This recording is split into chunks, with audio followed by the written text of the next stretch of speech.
Hi there, my name's Kelly. I'm from Waggle Dog Training. I've got Winnie here with me, and today we're going to be talking about bite inhibition and how to help your puppy develop a soft mouth. So what is bite inhibition? Bite inhibition is the dog's ability to know how hard and how much pressure they can put on their bite. So it's important that we teach this to puppies so that when they become adult dogs, they're going to be less likely to inflict damage on whether it's people or other animals. Many puppies learn bite inhibition from their mother and from their litter mates, and basically if they bite too hard, then their mum or the siblings will move away. But some puppies naturally have a hard bite, so a lack of bite inhibition, sometimes caused by being an orphan or a single puppy. And even if a puppy has been raised with siblings, it doesn't necessarily mean that they will have good bite inhibition. Some puppies have a genetic propensity to bite down hard because they find it reinforcing, and other puppies have been reinforced for biting down hard. It's a very important lesson for them to learn.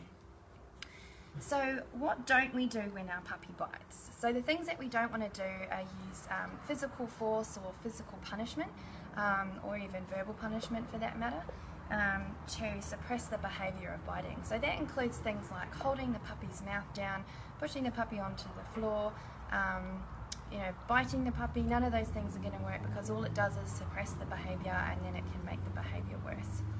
So what are some of the things that we should do to help our puppy learn good bite inhibition and to help them develop a soft mouth? So the first thing is with children.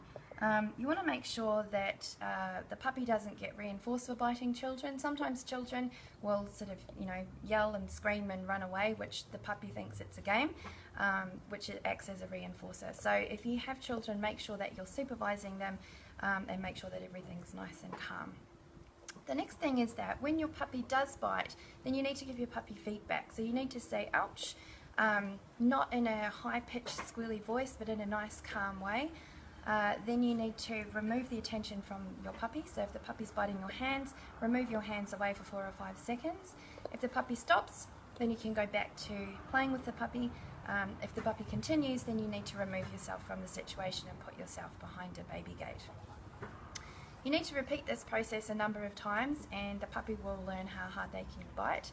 The goal is that you want your puppy to bite with less and less force. So over time, you're going to be saying ouch and removing yourself for lighter and lighter bites, where the puppy understands that all they can do is mouth your skin, and then that's enough with no force at all. Another thing that you can do is when they're biting nicely, you can, sorry, just get puppy back.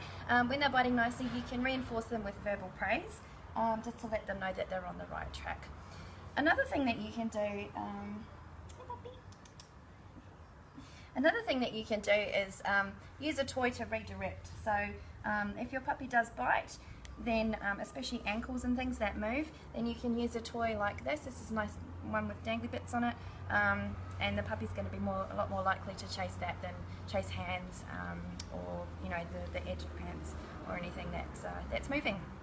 So I hope that tells you a little bit more about bite inhibition and what you can do to help your puppy. If you have any questions or comments, please put them down below. Otherwise, I look forward to seeing you soon at the next video. Thanks very much. Bye.